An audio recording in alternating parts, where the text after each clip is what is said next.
পাওয়া যাচ্ছে না। ভালো করে খুঁজে দেখ, ছাদে টাদে পেয়ে যাবি। আদৃশ ভ্রু কুচকে তাকালো। কথাটা ওর বোধগম্য হচ্ছে না। ফিয়া কি বলছে তার অর্থ দাঁড় করে বিস্মিত হয়ে গেল সে।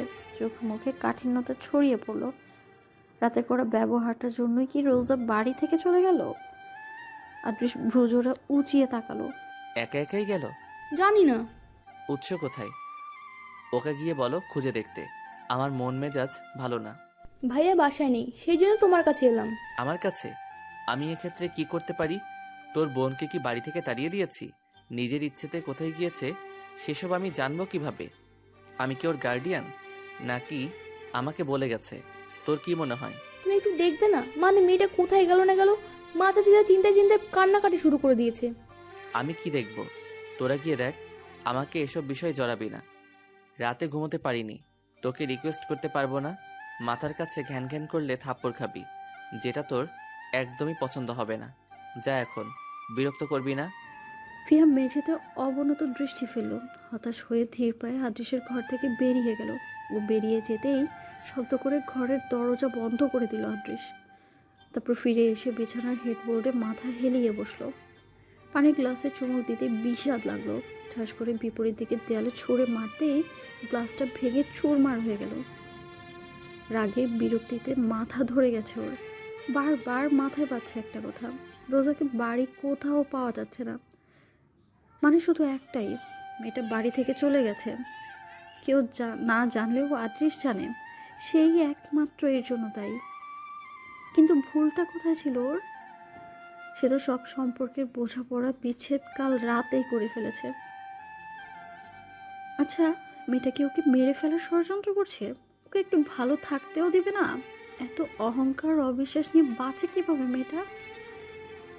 গত রাতে কথা কাটাকাটিকে কেন্দ্র করে সকলকে কাঁদিয়ে চিন্তায় ফেলে বাড়ি ছেড়ে চলে গেছে। আর একেই নিজের বক্ষ গহরে আদুরে বেড়ালের মতো জড়িয়ে নিতে চেয়েছিল। আর এই শূন্য দৃষ্টিতে ফোনটার দিকে তাকিয়ে অনিচ্ছা সত্ত্বেও ডায়াল করলো রোজার নাম্বারে। দুবার সুইচ অফ বলার পরে আবার চেষ্টা করলো না, উৎসের নাম্বারে চেষ্টা করলো এবং একসময় লাইন পেতে সফল হলো আদৃশ। রোজাদের গ্রামের নাম হরসপুর। নামটির মতো গ্রামটি অবশ্য খুব বেশি বড় নয়। সুজলা সুফলা শস্য শ্যামলা বলাই যায়। আধুনিকতার ছোঁয়া তেমনভাবে এখনও না পৌঁছলেও গ্রামে কোনো খারাপ কাজের বালাই নেই। এখানকার বেশিরভাগ মানুষজনই বনেদি। অর্থ সম্পদের কমতি নেই, তবে অহংকার জিঘাংসাও নেই এদের মধ্যে। মানুষজন সবাই মিলেমিশে শান্তিতে বসবাস করে। এর পেছনে অবশ্য চেয়ারম্যান আজিজুর রহমানের বড় একটি ভূমিকা আছে। বিগত বছরগুলোতে তিনি গ্রামের সরকারি স্কুলের প্রধান শিক্ষকের দায়িত্ব পালন করেছেন। সহানুভূতিশীল এবং গ্রামের মানুষের বিপদে আপদে এগিয়ে আসেন বলে গ্রামের মানুষজন তাকে খুব সম্মান করেন। চেয়ারম্যান পদের জন্য তিনিই একমাত্র সুযোগ্য বলে মনে করে গত নির্বাচনে এক প্রকার জোর করে গ্রাম ও জনসাধারণের সেবা করার দায়িত্বটি তার কাঁধে তুলে দেয় গ্রামবাসী। কাঁচামাটির রাস্তা ধরে সোজা গেলে চেয়ারম্যান আজিজুর রহমানের দোতলা বিশাল বাড়িটি নজরে পড়ে। তারই একমাত্র মেয়ে রোজা। সকালে উঠোনে বসে পত্রিকার প্রথম পৃষ্ঠাতে চোখ বুলাচ্ছিল আজিজুর রহমান। 9টার দিকে বাড়ির গেট পেরিয়ে মেয়েকে ঢুকতে দেখে ভরকে যান তিনি। অবশ্য তার মেয়ে একা আসেনি, সঙ্গে উৎসও আছে। অনেকদিন পর বাড়িতে ফিরে রোজার আনন্দের যেন সীমা রইল না। অতিরিক্ত খুশিতে সে কেঁদেই ফেলল। চোখের সামনে বাবাকে বসে থাকতে দেখে ছুটে আসে ও। প্রায় কয়েক মাস পর মেয়েকে দেখতে পেয়ে আজিজুরের চোখে খুশিতে চিকচিক করে ওঠে। বসা থেকে উঠে দাঁড়িয়ে মেয়েকে বুকের মধ্যে জড়িয়ে নেন। কিন্তু এত সকালে কাউকে কিছু না জানিয়ে হুট করে বাড়ি চলে আসার পেছনে কোনো কারণ আছে কি না সেটাই বোঝার চেষ্টা করেন তিনি। ক্লান্ত উৎস খালুর সঙ্গে কুশল ও সালাম বিনিময় করেন। আজিজুর রহমান সালামের উত্তর দিয়েই জিজ্ঞেস করেন, ব্যাপার কি এত সকাল সকাল বাড়িতে? কোনো সমস্যা হয়েছে নাকি? উৎস রোজার দিকে তাকিয়ে হাসার চেষ্টা করে জবাব দেয়, না না, তেমন কিছু না খালু। আসলে আপনাদের অনেকদিন দেখেনি তো, সেজন্য রোজার মন খারাপ। কালই আসতে চেয়েছিল, আমিই নিয়ে আসিনি। ও, তা তোমাদের বাড়ির সবাই ভালো আছে তো? জি খালু, সবাই ভালো আছে। নেহার বিয়ে ঠিক হয়েছে শুনলাম। আমাকে তো কতবার ফোন করে যেতে বললো, কাজের চাপে যেতে পারি না কোথাও, একেবারে বিয়েতেই যাব। হ্যাঁ, দোয়া করবেন খালু। পাত্র কেমন? পারিবারিক এমন চাইতে দুই দিক দিয়ে ভালো, আলহামদুলিল্লাহ। আলহামদুলিল্লাহ। এখনো দাঁড় করে রেখেছি, চলো ভেতরে চলো। জি চলেন। বাড়ির মেয়ে শহর থেকে এত মাস পরে ফিরেছে শুনে রোজার মা চাচিদের আনন্দের যেন কমতি নেই। ইতিমধ্যে বাজার থেকে ফ্রেশ শাকসবজি মাছ মাংস নিয়ে আসা হয়েছে। মেয়ের পছন্দের রান্না চাপানো হয়েছে চুলোতে। বাড়ির গিন্নিরা সবাই ব্যস্ত বিভিন্ন কাজে। আজিরুর রহমান আর তার বড় ভাই একটা সালিশ মীমাংসা করতে গিয়েছেন। উৎস বসে আছে দোতলার ড্রয়িং রুমে। রোজা বাড়ি ফিরে প্রথমে গোসল সেরে নিল। অনেকদিন পর নিজের ঘরটাতে পা ফেলতে শিহরণ বয়ে গেল। নিজেকে সামলে নিল সে। ড্রেসিং টেবিলের আয়নার সামনে দাঁড়াতেই ক্ষত বিক্ষত ঠোঁটেরা দৃশ্যমান হলো। কেমন রক্ত জমা বেঁধে আছে। আসার পথে মুখে মাস্ক থাকায় উৎসের নজরে পড়েনি, কিন্তু এখন বাড়ির এতগুলো লোকের সামনে কিভাবে যাবে সে? মিথ্যে বলা ছাড়া আর কোনো উপায় রাখেনি বজ্জাত লোকটা। রোজা বিষণ্ণ চেহারা নিয়ে রাগে জর্জরিত হয়ে গেল। কোনো মতে চুলটা আঁচড়ে ব্যাগ থেকে জামা কাপড় বের করতে লেগে পড়লো রোজা। ওদিকে চা নুডলস দিয়ে সকালের নাস্তা শেষ করে পকেট থেকে ফোনটা বের করলো উৎস। বাড়ির সবার অবস্থা কি কে জানে। চিন্তায় মাথার রগ দাপাদাপি করছে উঠছে। ফোনটা সুইচ অন করার সঙ্গে সঙ্গে আদৃশের কল। স্ক্রিনে জল জল করে রীতিমতো কাঁপতে লাগলো নামটি। উৎস ঢোক গেলে রিসিভ করলো। ওপাশ থেকে শান্ত গলায় আদৃশ জিজ্ঞেস করলো, খবর জানিস? কিসের? তোর কাজিনকে পাওয়া যাচ্ছে না। তুই জানিস সে কোথায়? আসলে ভাইয়া, কি? আসলে রোজকে আমি ওর বাড়িতে নিয়ে এসেছি। আদৃশ উচ্চস্বরে তাচ্ছিল্যের হাসি হাসলো, যদিও ভেতরে ভেতরে চিন্তায় অস্থির হয়ে যাচ্ছিল। মনে হচ্ছিল দম আটকে যাবে, কিন্তু বাইরে সেটা ভুলেও প্রকাশ করেনি সে। নিজের মনকে কঠোর করার প্রাণপণ চেষ্টা করেছিল যেন। শুধু নীরবে হেসে বলল, শিওর হয়ে নিলাম। আর আসবে না তো? না, আসবে না। এত অপমানের পরও কেউ কি চাইবে ওই বাড়িতে ফিরে যেতে? আদৃশের মোটেও ধরা পড়ার ভয় ছিল না, কিন্তু হেসে হেসে সে জিজ্ঞেস করলো, অপমান? তোর বোনের এত অপমান বোধ তো ভালো না রে উৎস। পরে পস্তাতে হয়। সেলফ রেসপেক্ট ভালো, তবে ওভার হয়ে গেলে কোনো মতেই ভালোর কাতারে পড়ে না। তোর বোনকে এটুকু জ্ঞান অন্তত দিয়ে দিস আমার পক্ষ থেকে। ওসব বিস্ময় নিয়ে প্রশ্ন করলো, কি বলছো ভাইয়া তুমি? ফুপির ঘটনা তুমি জানো, আর জেনেও এই কথা বলছো তুমি? এটা তো ভীষণ অন্যায়। কথাটা শুনেই আদৃশের চোয়াল শক্ত হয়ে এলো। ফুপি মানে ঈশার মা সুহানা শেখ, ওনার প্রসঙ্গে এলো কোথা থেকে? তারই ছোট ভাই মাতৃতুল্য ফুপুকে নিয়ে ন্যায় অন্যায়ের বিভেদ করছে। আদৃশ ভ্রুজোড়া কুচকে ব্যগ্র কণ্ঠে জিজ্ঞেস করলো, কি করেছে পুপি তোর বোনকে? উৎস ধাপে ধাপে পুরো ঘটনাটা খুলে বলল। সবটা শুনে আদৃশ হতবাক, হতবিহ্বল। তার মানে পুরো ঘটনার পেছনে ওর ফুপুর হাত আছে, অথচ সুহানা শেখকে নিজের মায়ের মতো ভালোবাসে। আদৃশ অনেক কষ্টের শব্দ ব্যয় করে জিজ্ঞেস করলো, কে বলেছে এসব কথা তোকে?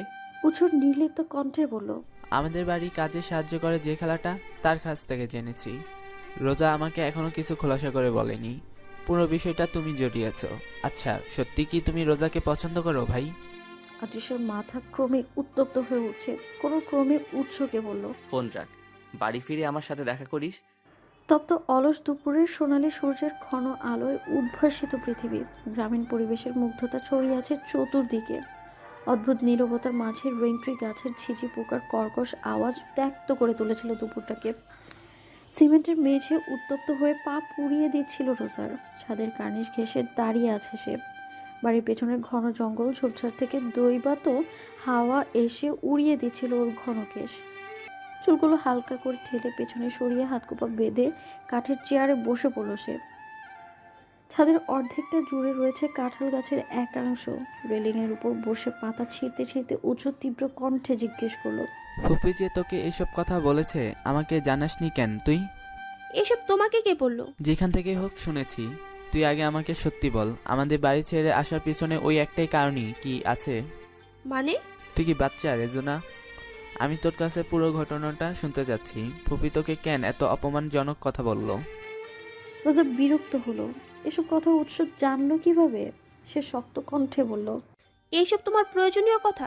এর জন্যই ছাদে ডেকেছিলে? কিন্তু তুই কথাটা এড়িয়ে যাচ্ছিস। হুট করে এত বড় হয়ে গেলি তুই। আমাকে নিজের ভাই মনে করিস না? তাহলে এত ভনিতা কেন তোর? ভাইয়া তুমি ভুল বুঝছো আমাকে। আমি তোমার ফুপুর বলা তিক্ত কথাগুলোর ভার সইতে না পেরে চলে এসেছি, কিন্তু তোমাকে আমি নিজের আপন লোক মনে করি। আমাকে একবারও জানালি না কেন? ফুপুকে বুঝিয়ে দিতাম তুই আসলে কে। ঝামেলা তো আমার সাথে হয়েছে, তোমার সাথে না, শুধু শুধু তোমাদের জড়িয়ে লাভ কি? তাছাড়া উনি যা বলেছেন সবগুলো সত্যি না হলেও কিছু কথা নির্মম সত্যি। কোনটা সত্যি রেজুনা? ভাইয়া যে তোকে পছন্দ করে এটা, নাকি তুই লোভী ওটা? রোজা আঁতকে উঠল, মুখ রক্ত শূন্য হয়ে গেল, ফ্যাকাশে মুখখানা তীব্র গরমে ঘেমে একাকার হয়ে গেল। আমতা আমতা করে বলল, কি বলছো তুমি? ভাবিস না আমি কিছুই জানি না। তোকে সেদিন ফুপি কি কি বলেছে সেসব আমার মস্তিষ্কে খুব ভালো করে গেঁথে গেছে, তাই সত্যটা বললে আমি খুশি হব। রোজা ওড়নার একাংশ মুঠো করে রেখেছিল হাতের তালুতে, চোখ দুটো মুদিত করে নিঃশ্বাস বন্ধ করে নিজের আবেগ অনুভূতি লুকানোর কঠোর প্রচেষ্টা চালিয়ে শুকনো একটা হাসি দিয়ে বলল, সবসময় সত্য স্বীকার করা যায় না ভাইয়া, কিছু কিছু সত্য মিথ্যার আড়ালে চাপা থাকাই ভালো। উৎস কপালে ভাঁজ ফেলে বলল। তাহলে কি ধরে নেব, তুইও ভাইয়ের জন্য কিছু অনুভব করিস? রোজা জানে না বা স্বীকার করতে চায় না সত্যটা, নিজের কাছে নিজেই পরিষ্কার নয় ব্যাপারটা নিয়ে। উৎসকে কি বলবে সে? রোজা ঢোক গিলে ব্যাগ্র কণ্ঠে বলল, একদম না, ঝামেলাটা তোমার ভাই শুরু করেছে। উনি তোমার ফুপুর কাছে আমার নামে বদনাম করেছে বলে আমার বিশ্বাস। কেন এমন মনে হলো তোর? কেননা উনি সেই প্রথম থেকে আমার পিছু লেগে আছেন। যদিও কোনোদিন অসভ্যতামি বা খারাপ কিছু নজরে পড়েনি, তথাপি আমি বারবার ওনাকে এড়িয়ে চলছিলাম, কারণ পড়াশোনা করতে গিয়ে কোনো সম্পর্কে জড়িয়ে পড়তে চাইনি। বলতে বাধা নেই, ওনাকে খুবই বিবেকবোধ সম্পন্ন মানুষ বলে মনে হয়েছিল আমার।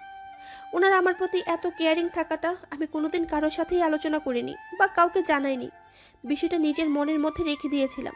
কিন্তু আমাকে এটা বলো, যেখানে কেউ এই সম্বন্ধে ঘুণাক্ষরও কিছু ভাবেনি, তোমার ফুপু জানলো কিভাবে? তার মানে কি এটাই নয় তোমার ভাই ওনাকে বলেছে? যেহেতু ফুপুর সাথে তার খুব ভালো সম্পর্ক। উৎস রোজার প্রতিটি কথা মনোযোগ সহকারে শুনল। বোনের মুখের কথা আর চোখ দুটো যেন ভিন্ন ভিন্ন কথা বলছে। সুচালো চক্ষু মিলে এক পলক রোজাকে দেখলো, অতঃপর বিদ্রুপের সুরে বলল, আচ্ছা রোজা, এই বৃষ্টির ঘটনাটা দূরে সরিয়ে নিজের মনকে একবার জিজ্ঞেস করে দেখ তো, ভাইয়ের জন্য কি তুই কিছু ফিল করিস নাকি? ভাইয়াকে কি তুই ভালোবাসিস কি না? ড্যাম শিওর আমার ভাইয়ের কারোর কাছে তোর নামে বদনাম করেনি। রোজা চিপুকে হাত রেখে পূর্ণ দৃষ্টিতে ভাইকে দেখল। উৎস জিজ্ঞাসু চোখে তাকিয়ে আছে। রোজা থতমত খেলো, বেশিক্ষণ বসে থাকতে পারল না উৎসের প্রশ্ন তীরে বিদ্ধ হওয়ার ভয়ে। দ্রুত নেমে পড়ল ছাদ থেকে। আষাঢ়ের চতুর্থ দিবস, শুভ্র কৃষ্ণ মেঘে পরিপূর্ণ আকাশ, জলে থই থই জলধার। আকাশের কান্না থামানোর কোনো অবকাশ নেই। গত 2 দিন যাবৎ এক নাগাড়ে কেঁদেই চলেছে সে। ঘন কালো তুলোর পসরা সাজিয়ে সিক্ত করে তুলেছে প্রতিটি ক্ষণ। এরই মধ্যে 2 দিন পেরিয়ে গেছে। আত্রিশের প্রতিটি মুহূর্ত কাটছে উৎকণ্ঠার সহিত। অপেক্ষা করছে কখন সুহানা শেখের কাছে এই বিষয় কৈফিয়ত চাইবে সে। কিন্তু রোজা যেদিন চলে গেল সেদিনই সুহানা নিজের বাড়ি ফিরে গেছেন ঈশাকে নিয়ে, যার জন্য কিছু জিজ্ঞেস করার সুযোগই পায়নি আত্রিশ।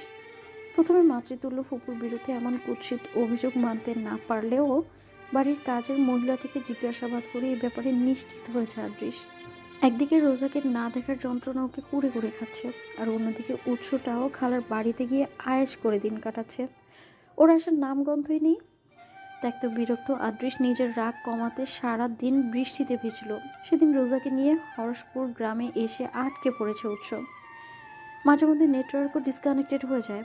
এরকম বাজে অবস্থায় বেশিরভাগ সময়ই বাড়ির কারোর সাথে যোগাযোগ করা সম্ভব হচ্ছে না উৎসের। নেহাকে ফোন করে সুহানা শেখের বিষয়টি গোপন করে খালার বাড়িতে আটকে পড়ার ঘটনাটি জানিয়ে দিয়েছিল সে, যার জন্য ওদের বাড়ির প্রতিটি লোকজন নিশ্চিন্ত হয়েছে।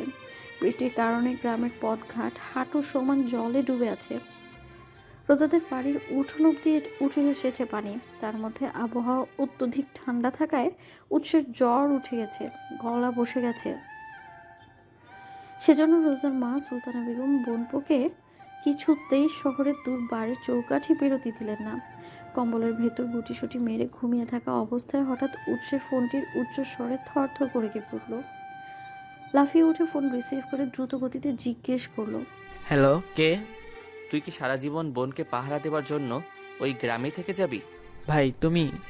এখানে নেটওয়ার্কের যা সিরি, ফোন আসাটাই আকাশের চাঁদ হাতে পাওয়ার মতো। ওফ। কেন, অন্য কাউকে আশা করেছিলি নাকি? না। আসসালামু আলাইকুম ভাই। ওয়ালাইকুম আসসালাম। কেমন আছো? মজা করছিস তুই? কম্বলের ভেতর ঠান্ডায় কাঁপতে কাঁপতে ওর ধমকে উচক খেপে উঠল। মুখখানা চুপসে গেল। এই আরামদায়ক বিছানা ছাড়তে কিছুতেই ইচ্ছে করছে না ওর। আর বাড়ি ফিরে গেলেই অশান্তির সম্মুখীন হতে হবে, যা মোটেও ওর পছন্দ নয়। কিন্তু আদৃশের রাগ সম্বন্ধে ধারণা করতে পেরে উচ্চ নির্লিপ্ত কণ্ঠে বলল, আজই ফিরবো, চিন্তা করো না। সন্ধ্যের মধ্যে যেন তোকে বাড়িতে দেখি। ফুপি আজ ঈশাকে নিয়ে বাসায় আসবে। আমি আজই এর একটা বিহিত করতে চাই। সেখানে তোর থাকাটা দরকার। যদিও তোর অহংকারী বোনটাকে বেশি প্রয়োজন ছিল, কিন্তু তিনি তো মহারানী। ওনার পদধূলি যত্ন করে রাখার যোগ্যতা হারিয়ে ফেলেছি আমরা, তাই না? যাই হোক, যা বলেছি তার সামান্য হেরফের করলে সারা জীবন অহংকারী বোনের বাড়িতেই কেটে যাবে তোর, মনে রাখিস। ড্রয়িং রুমে নেহার বিয়ের শপিং নিয়ে আলোচনা চলছে। সুহানা সে খুব উৎসাহ নিয়ে খাতা কলম নিয়ে খরচাপাতির হিসেব করছেন। ঈশা মায়ের পাশে বসে ওকে সাহায্য করছে। ইনাদ আর ইমতিয়াজ সাহেব অফিস থেকে ফিরেছেন খানিক আগে। চা নাস্তার আয়োজনের পর্ব চলছে এখন। এরই মধ্যে হন্তদন্ত পায়ে ঢুকলো উৎস। এই মাত্র হরসপুর থেকে ফিরেছে সে। সবার মনোযোগ এবং দৃষ্টি চলে গেল ওর দিকে। ওকে দেখতে পেয়ে নিশিতা ছুটে এলেন, জিজ্ঞেস করলেন, ফিরলি? তবে আমার মেয়েটা কেমন আছে? উৎস ক্লান্ত শরীর নিয়ে ধপ করে সোফায় বসে পড়ল। ফোঁস করে নিঃশ্বাস ছেড়ে বলল সে, আমাকে না জিজ্ঞেস করে ফুপুকে জিজ্ঞেস করো কি পরিমাণ কথা শুনিয়ে বাড়ি থেকে চলে যেতে বাধ্য করেছে আমাদের রেজুনাটাকে। এই অবস্থায় আমার বোনটা কিভাবে ভালো থাকে বলো? উপস্থিত সবাই সচকিত দৃষ্টিতে তাকালো উৎসের দিকে। তারা কিছুই বুঝতে পারল না। এদিকে সুহানা শেখের চেহারা বেলুনের মতো চুপসে গেল। আর কেউ বুঝতে না পারলেও তিনি ঠিকই বুঝতে পারলেন ভাইয়ের ছেলে কোন বিষয়টিকে ইঙ্গিত করেছে। রোজা মেয়েটা তো আসলেই একটা চিজ। সব কথা কেমন ভাইকে বলে দিয়েছে। ইনায়েত ইমতিয়াজ সাহেব জানতে পারলে আর তাকে ক্ষমাই করবে না। অত্যধিক শীতল আবহাওয়া থাকা সত্ত্বেও সুহানা শেখ কুড়কুড় করে ঘামতে শুরু করলেন। ড্রয়িং রুমের ভেতর শুনছেন নীরবতা। কেউ কোনো কথাই বলছে না। সারাক্ষণ হাসি ঠাট্টায় মেতে থাকা পুরো পরিবারটি মানুষজন এভাবে চুপচাপ বসে আছে তা মেনে নেওয়া যেন খুব কঠিন। সুহানা শেখের পাশে বসে থাকা তার মেয়ে ঈশা যখন ভ্রু কুঞ্চন করে তার দিকে তাকালো, সুহানা শেখের মুখটা মিয়ে গেল। থমথমে চেহারা, অপ্রস্তুত হাসলেন তিনি। এতক্ষণ বাড়ির দুই কর্তা বিষয়টি পর্যবেক্ষণ করছিলেন। কেউ কিছু বলছে না দেখে ইমতিয়াজ সাহেব গলা ঝাড়লেন। নিজের ছেলের মুখে বোনের বিরুদ্ধে অভিযোগ শুনতে পেয়ে রেগে গেলেন তিনি। উৎসকে খানিকটা উঁচু স্বরে ধমক দিলেন, মাথা খারাপ হয়েছে তোর উৎস? কিছু করি না বলে ভাবিস না তোর বাবা শাসন করতে জানে না। এতক্ষণে ঘরের ভেতরে থাকা নীরবতা ভেঙে খান খান হয়ে গেল। বাবার রাগ দেখেও দমে গেল না উৎস। শান্ত ভঙ্গিমাতেই সে তার বক্তব্য সবার সামনে উদ্যম নিয়ে বলতে লাগলো, আমি সেটা ভাবি না আব্বু, আর আমার মাথা খারাপ হয়নি। আমি যা বলছি সজ্ঞানেই বলছি। আমার তো মনে হয় না তুই সজ্ঞানে আছিস। তোর ফুফুর নামে এসব বলার মানেটা কি? আর ওর সাথে রোজা চলে যাওয়ারই বা কি কানেকশন? উৎস বলতে গিয়ে থেমে গেল। আদৃশ দরজা দিয়ে ঢুকছে, বোধহয় বাইরে থেকে ফিরেছে। ড্রয়িং রুমের আলোচনার শেষ কথাগুলো ওর কানে গিয়েছে। আদৃশ এসেই সুহানা শেখের মুখোমুখি একটা সোফায় বসে পড়ল। গায়ের কোটটা খুলে পাশে রেখে শার্টের 3টা বোতাম খুলে সে চাচার কথার জবাব দিল, সেটা আমাদের প্রিয় ফুপিকে জিজ্ঞেস করো না ছোট চাচা, তাহলে তো ব্যাপারটা খোলাসা হয়ে যায়, তাই না? সুহানা শেখের রক্তশূন্য চেহারা, তার মনটা খচখচ করছে। আদৃশকে কি মেয়েটা সব জানিয়ে দিয়েছে? সুহানা শেখ থমথমে গলায় বললেন, কোন ব্যাপারে খোলাসা করার কথা বলছিস বাবা? ফুফুর চেহারা থেকে দৃষ্টি সরিয়ে নিল আদৃশ। বিরক্তিকর একটা নিঃশ্বাস ফেলে পাশে পড়ে থাকা কোটটা মুঠোতে চেপে ধরল সে। ব্যগ্র কণ্ঠে বলল, বুঝতে পারছো না নাকি বুঝতে চাইছো না তুমি? কিছু না বললে বুঝবো কি করে আমার ভুলটা কোথায়? ওয়েল, সরাসরি কথা বলতে আমি পছন্দ করি, সো বলেই ফেলি। আমাদের ছোটমার একমাত্র আদরের বোনের মেয়ে, যাকে তোমরা রোজা বলো, সে বিগত কয়েক মাস যাবৎ আমাদের বাড়িতে থাকছে পড়াশোনার উদ্দেশ্যে। মেয়েটা যথেষ্ট নম্র, ভদ্র, মার্জিত ব্যবহার এবং ব্রিলিয়েন্ট স্টুডেন্ট। আমাদের বাড়ির সকলেই ওকে ভালোবাসে। কিন্তু হুট করেই তুমি যেদিন এলে, সেদিন থেকে ওর ব্যবহারে পরিবর্তন দেখা গেল। এক পর্যায়ে আমাদের বাড়ি ছেড়েও চলে গেল, কাউকে কিছু না বলেই। অবশ্য সবাই জানে রোজা ওর বাড়িতে বেড়াতে গেছে, কিন্তু এটা সত্য নয়। সে বরাবরের মতো আমাদের বাড়ি ছেড়ে গেছে। মানে রোজা আর আসবে না? ও তো আমাকে কিছু বললো না। চাচির কথার পিঠে আদৃশ হেসে বলল, তাহলে বুঝো তোমার বোনের মেয়েটা কেমন। তোমাকেই যখন কিছু বলেনি, বাড়ির অন্যদের সে কেন বলবে? বোধহয় দয়া হয়েছিল, তাই উৎসকে জানিয়ে দিয়েছে। নেহা ফিহা একসাথে ভাইয়ের দিকে তাকালো। উচ্চ মাথা নেড়ে আদৃশের কথার সায় জানাতেই নিশিতা রাগী স্বরে বললেন, ও বাড়ি ছেড়ে চলে গেছে আর তুই আমাকে কিছুই জানাসনি। উল্টো বলেছিস বাড়ির জন্য মন কেমন করেছিল বলে তুই ওকে গ্রামে বেড়াতে নিয়ে গেছিস। মায়ের কথার জবাবে উচ্চ মুখ কালো করে বলল, তোমার বোনের মেয়েটা তো ব্ল্যাকমেল করে আমাকে চুপ করিয়ে দিয়েছে। নেহাত কাজের আন্টিটা আমাকে সবটা জানিয়ে দিয়েছে, নয়তো জানতেই পারতাম না ওর চলে যাওয়ার পিছনে কারণটা কি। আদৃশের মা মিতালি রুক্ষ স্বরে জিজ্ঞেস করলেন, কারণটা ঠিক কি? আমাদের বাড়িতে কি ওর কোনো সমস্যা হচ্ছিল? হ্যাঁ, প্রথম সমস্যা ফুপি, দ্বিতীয় সমস্যা আমি। ঘরভর্তি উৎসুক সদস্যরা হতবাক হয়ে গেল ওর কথায়। ইনায়েত সাহেব শক্ত কণ্ঠে বললেন, এত ভনিতা না করে আমাদের বলবে তো হয়েছেটা কি? আদৃশ চোখ সরিয়ে বাবার দিকে তাকিয়ে বলল, একটু অপেক্ষা করো, সব জানতে পারবে। বিভ্রান্তি সৃষ্টি করছো কেন? ভ্রান্তি নয় বাবা, আমি ব্যাপারটা ধীরে সুস্থে বোঝাতে চাইছি। ফুপির ভুলটা ধরিয়ে দিতে চাইছি। রোজার সঙ্গে আমাদের নেহা ফিহা ঈশা উৎস সবার সাথে ভালো সম্পর্ক ছিল। শুধু ওদের না, বাড়ির প্রতিটি মানুষের সাথে ওর বন্ধুত্বপূর্ণ সম্পর্ক ছিল, কিন্তু আমার সঙ্গে ছিল না। কেন জানো? প্রথমত, আমি একটু রাগী, হুটহাট যে কাউকে ধমকে উঠি। তবে গুরুত্বপূর্ণ কারণটা হলো ওকে আমার ভালো লাগতো, মানে পছন্দ করতাম। এজন্য ওর পিছু নিতাম, জ্বালাতাম। যা আমার কাছে ঠিক মনে হতো সেটাই করতাম, যেটা রোজা পছন্দ করতো না। সেজন্য আমাকে এড়িয়ে যেত সব সময়। প্রয়োজন ছাড়া কোনো শব্দ ওর মুখ থেকে বের হতো না। আমি ওর প্রতি আরও অ্যাট্রাকটিভ হয়ে পড়ি। একসময় বুঝতে পারি ওর জন্য আমার অন্যরকম অনুভূতি হচ্ছে, আর তার নাম ভালোবাসা। আমি ওই চুপচাপ, রাগী, ইগোয়ালি, অহংকারী রোজানুকে যখনই বুঝতে শুরু করলাম, তখনই আমার প্রিয় ফুপি আমার অনুভূতির অপব্যাখ্যা দেন ওর কাছে। ফলশ্রুতিতে ওর মনে তৈরি হয় রাগ, ঘৃণা। রোজা আমায় ভুল বুঝে নিজের আত্মসম্মান বজায় রাখতে চলে গেছে, একমাত্র ফুপির কটূক্তি সহ্য করতে না পেরে। আচ্ছা ফুপি, আমি তো তোমাকে এসব বলিনি, তুমি কোথা থেকে জানতে পারলে যে আমি রোজাকে পছন্দ করি? আদৃশ রোজাকে পছন্দ করে কথাটি জানতে পেরে উপস্থিত মুরব্বী আর নেহা সবাই চমকে উঠল। ফিহা আগেই তা অনুমান করেছিল, আর উৎস নির্বিকার, সে পুরো ব্যাপারটা ভাইয়ের কাছ থেকে জেনেছে।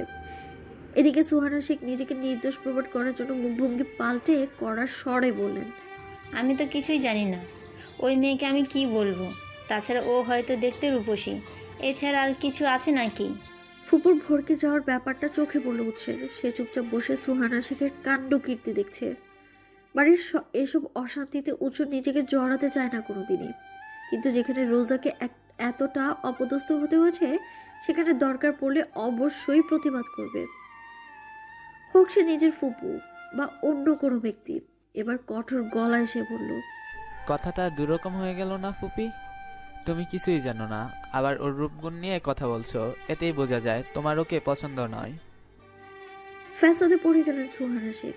আমদা আমদা করতে লাগলেন। ভাইদের সামনে এখন কিভাবে নিজেকে নির্দোষ প্রমাণ করবে? ঈশা তো তার সাথে কথা বলাই বন্ধ করে দেবে। ভাবিদের সামনে বা কোন মুখে দাঁড়াবে সে?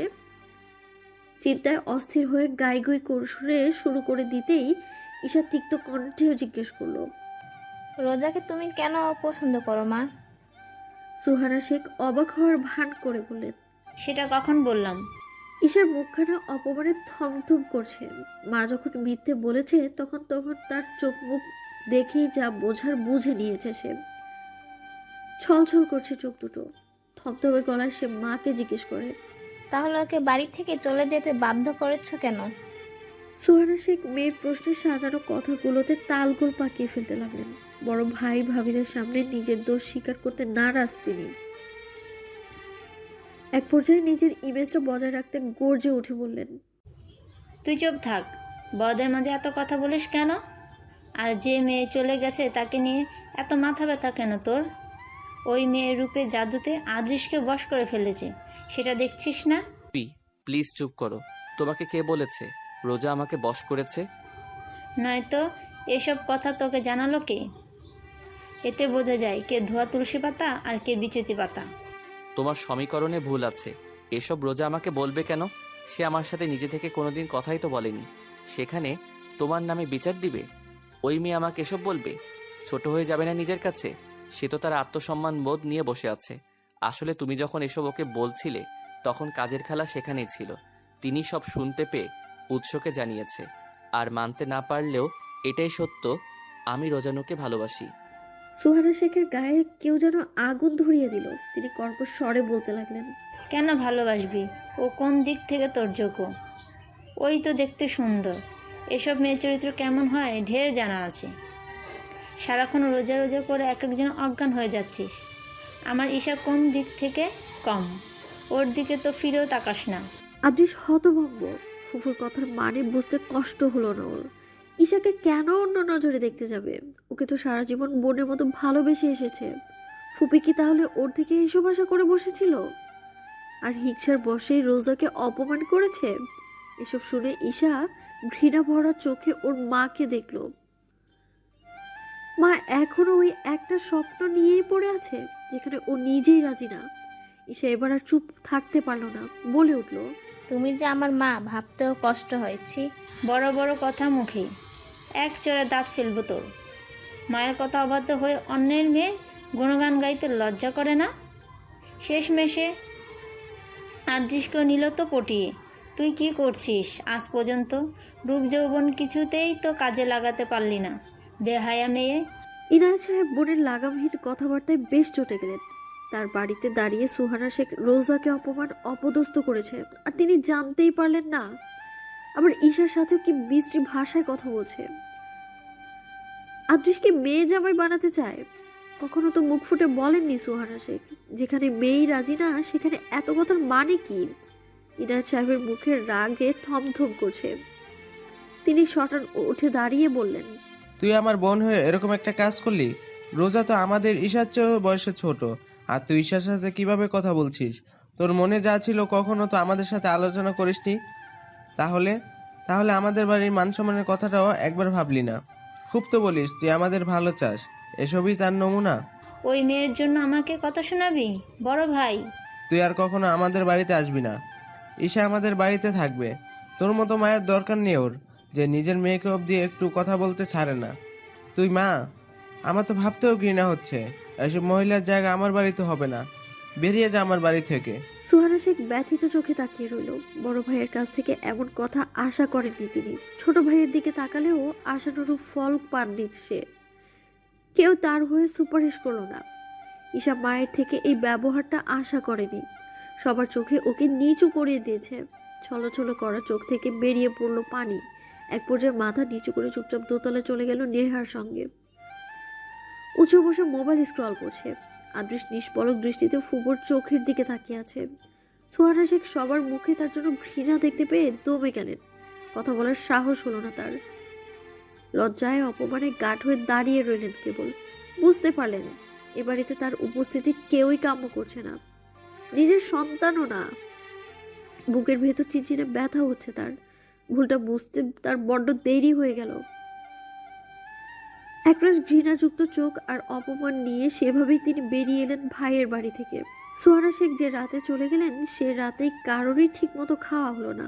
নেহার বিয়ের শপিং উপলক্ষে সবার মধ্যে যে উত্তেজনা কাজ করছিল, নিমিষেই তা ম্লান হয়ে গেল। নিজের একমাত্র ছোট বোনের কার্যকলাপ আদৃশের বাবা এতটাই ক্ষুণ্ণ যে রাতে আর ঘর থেকেই বের হননি। ইমতিয়াজ সাহেব লজ্জিত বোধ করছেন। ভাইরায় মেয়েকে এইভাবে অপমানিত করেছে তারই বোন, আর তিনি এতদিন পরে জানলেন। মিতালি নিশিতা ননদের কাণ্ডে বিমূঢ় হয়ে গেলেন। বাড়ির মেয়েদের কারোরই মন ভালো নেই, তবে উৎস দিব্যি আছে। সে খাওয়া দাওয়া সেরে নিজের ঘরে বন্ধুদের সঙ্গে আড্ডায় মগ্ন। তার মতে যে অন্যায় করেছে সে প্রাপ্য শাস্তি পেয়েছে, এতে না খেয়ে থাকার মতো তো কিছু হয়নি।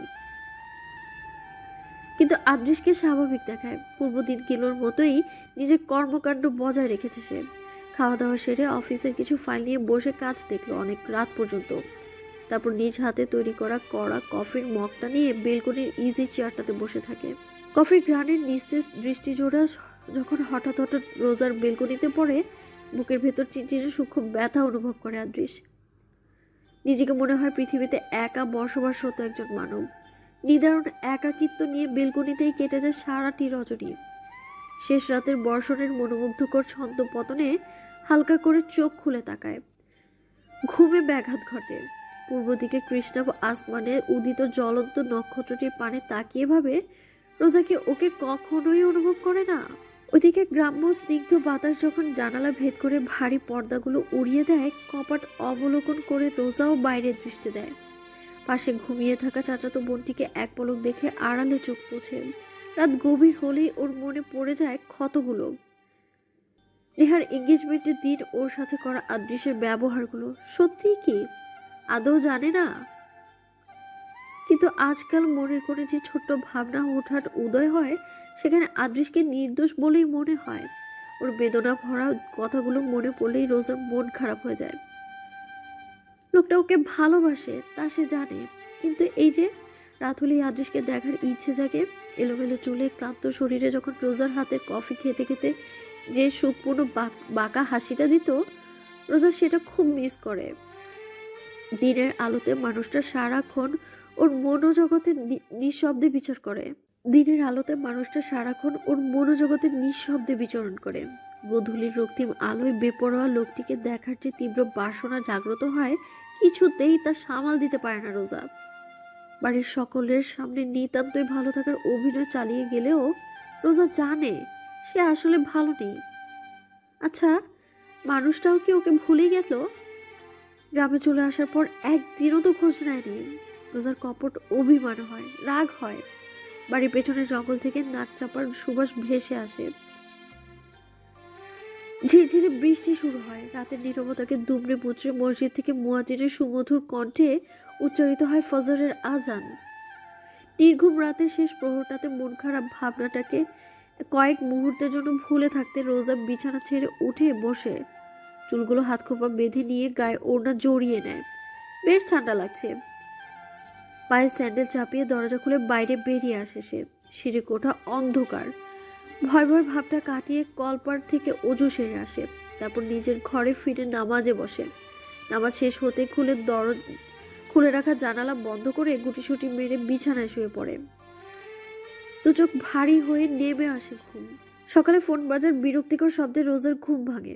বালিশের নিচ থেকে হাতে ফোনটা বের করে ঘুমো ঘুমো চোখে স্ক্রিনে তাকিয়ে উৎসের নামটা দেখতে পায়। ফুল নেটওয়ার্ক পেয়ে যাওয়ায় রোজা দ্রুত উঠে বসে। মুহূর্তেই চোখ থেকে ঘুম পালিয়ে যায়। কলটি রিসিভ করে জিজ্ঞেস করে,